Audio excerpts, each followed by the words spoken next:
Hyderabad city police की जानिब से मीडिया वालों पर जुल्म मुसलसल जारी है।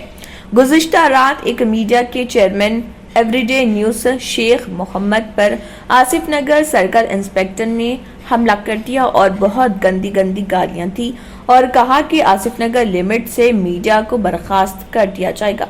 जबकि होम मिनिस्टर मोहम्मद महमूद अली का कहना है कि मीडिया से हुकूमत को बहुत ही मदद मिलती है, लेकिन कुछ पुलिस के आला ओहदेदार इसके गलत मतलब निकाल कर परेशान कर रहे हैं। तो उसको रोक के मारता सर्कल इंस्पेक्टर, तो ये कितना नाजायज है हुक्म अपना दबदबा जमाने के लिए। और क्या बोलते हैं फ्रेंडली पुलिस, कहाँ की फ्रेंडली पुलिस है?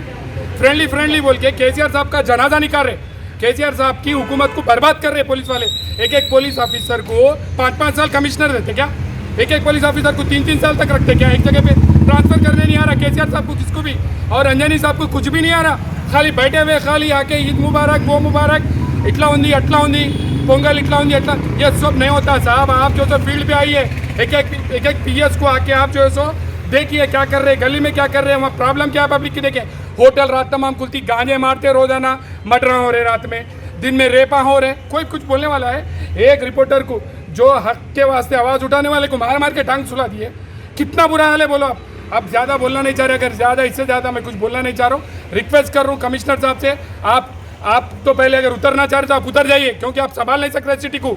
और हम असद भाई से भी रिक्वेस्ट कर रहे हैं, कविता अक्का से रिक्वेस्ट कर रहा हूँ, KTR अन्ना से रिक्वेस्ट कर रहा हूँ, अगर आप देख सकते हैं कि यहाँ पे क्या जुल्म कर रही पुलिस तो देखो, वरना नहीं कर रहे तो आपके नेक्स्ट तख्ता चले जाने वाला है। आप अपनी हुकूमत नहीं चला सकते, पुलिस को नहीं चला सकते, तो हुकूमत को गुड बाय करके चले जाइए। यह जुल्म क्या है? जब एक जो न्यूज़ चैनल वाले को मार सकते तो दूसरों का क्या नहीं कर सकते? तो मैं आप सबसे रिक्वेस्ट कर रहा हूँ, ये जो जुल्म बंद करना चाहिए। अगर ये नहीं हुआ, कल गवर्नर और अंजनी साहब के पास एक बार कमिश्नर साहब, DIG साहब सब कन जाएंगे, आम पब्लिक भी आएंगी, ये बोल के नहीं, हर घर से शख्स निकल के आएंगे इंशाअल्लाह ताला। मैं आप सबसे गुजारिश कर रहा हूँ कि ये जो ज़्यादा से ज़्यादा जल्दी जो हमारे कमिश्नर साहब एक्शन में आइए। ये जो भी रविंदर साहब जो गालियाँ दिए आसिफ नगर सर्कल इंस्पेक्टर साहब, वो उनका जो आप एक्शन लीजिए, कार्ड खींच के रख लिए। अम्मा बहन की गालियाँ देना ये कोसी लैंग्वेज है साहब। फ्रेंडली पुलिस बोल तो कोसी फ्रेंडली पुलिस है, बोलिए आप, क्या नहीं हो सकता? तो आप जो है सो आप इमीडिएटली जो एक्शन में आइए। इतना बोलते हैं मैं शुक्रिया अदा करता हूँ आपके सवाल के। रियासत तेलंगाना का अगला चीफ मिनिस्टर कौन होगा? चीफ मिनिस्टर के चंद्रशेखर राव की जगह हासिल करने में कौन कामयाब होगा? रियासत की क़ियादत नौजवानों नस्ल के हवाले करने के अलावा नौजवानों को सियासी सरगर्मियों से करीब करने के लिए रियासत की सरकर्दा सियासी जमातों के दरमियान रस्साकुशी का सिलसिला जारी है और तेलंगाना में 50 साल से कम उम्र सियासतदान चीफ मिनिस्टर की कुर्सी की दौड़ में शामिल हैं, जिनमें कांग्रेस के A रेवंत रेड्डी के अलावा भारतीय जनता पार्टी के बंडी संजय और बरसरे इख्तिदार सियासी जमात तेलंगाना राष्ट्र समिति के कारगुजार सदर व रियासती वजीर KT रामाराव शामिल हैं। सियासी हलकों में जारी तबसरों के दौरान कहा जा रहा है कि तेलंगाना में चीफ मिनिस्टर के ओहदे के लिए उन तीनों सियासी जमातों के कायदीन का नाम ज़ेर गश्त है।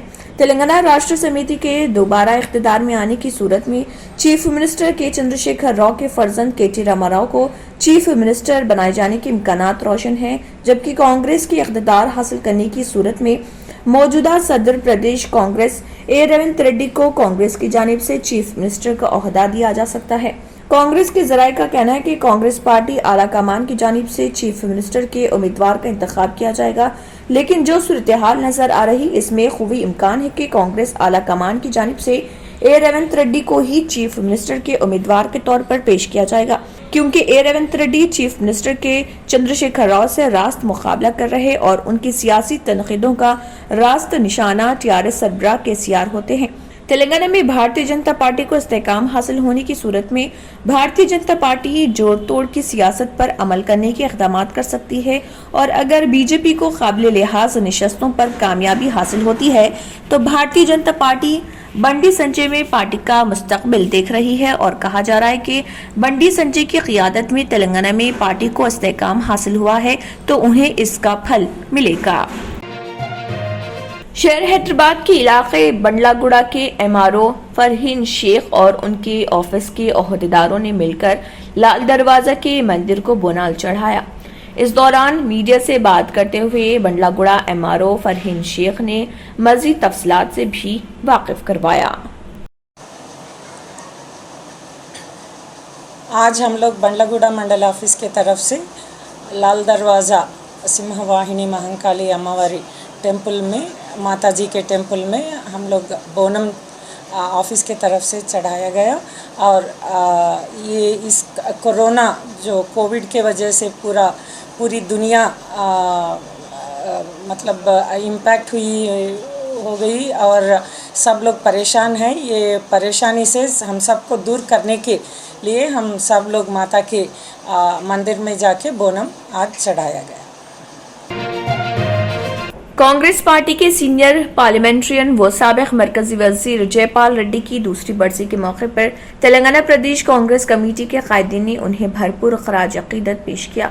इस मौके पर पीसीसी सदर रेवंत रेड्डी, पीसीसी के वर्किंग सदर अंजन कुमार यादव, साबिक वजीर मोहम्मद अली शब्बीर, पूनम प्रभाकर, साबिक एमपी शेख शरीफ, साबिक कॉरपोरेटर वाजिद हुसैन, साबिक कॉरपोरेटर अजमतुल्ला हुसैनी, पोनाला लक्ष्मैया, साबिक सदर टीपीसीसी शकील खान, सेक्रेटरी और दूसरों ने संजीवा पार्क पहुंचकर जयपाल रेड्डी के समाधि पर फूलमाला चढ़ाए।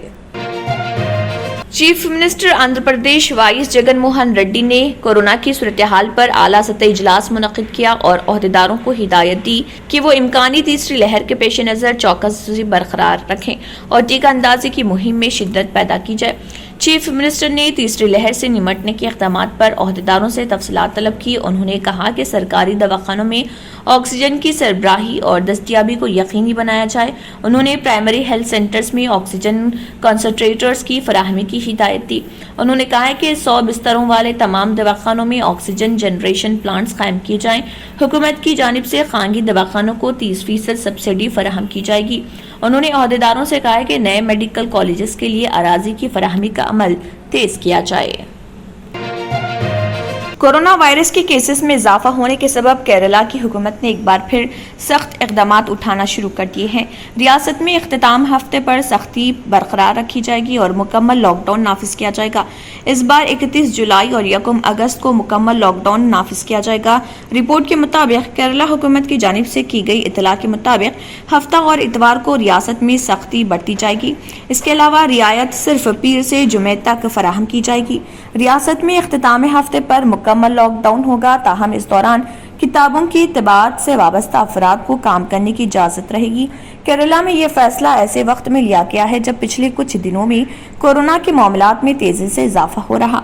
हाल ही में ईद के मौके पर रियासती हुकूमत ने ज़ाब्ते में नरमी की थी, जिसके बाद अचानक नए मामलात में तेजी से इजाफा हुआ है। वज़ीर-ए-आज़म नरेंद्र मोदी ने मुल्क में शेरों के लिए महफूज रिहाइशगाह और साजगार माहौल यकीनी बनाने के अज़्म का इयादा किया है। वज़ीर-ए-आज़म ने जुमेरात को इंटरनेशनल टाइगर डे के मौके पर सिलसिलेवार ट्वीट करते हुए ये बात कही। उन्होंने कहा कि इंटरनेशनल टाइगर डे के मौके पर तमाम वाइल्ड लाइफ से मोहब्बत करने वाले और ख़ास तौर से शेरों के तहफ़्फ़ुज़ में शामिल अफराद को मुबारकबाद। दुनिया के 70% शेरों का मस्कन होने की वजह से हिंदुस्तान शेरों को महफूज रिहाइश और साजगार माहौल यकीनी बनाने के लिए पुरअज़्म है।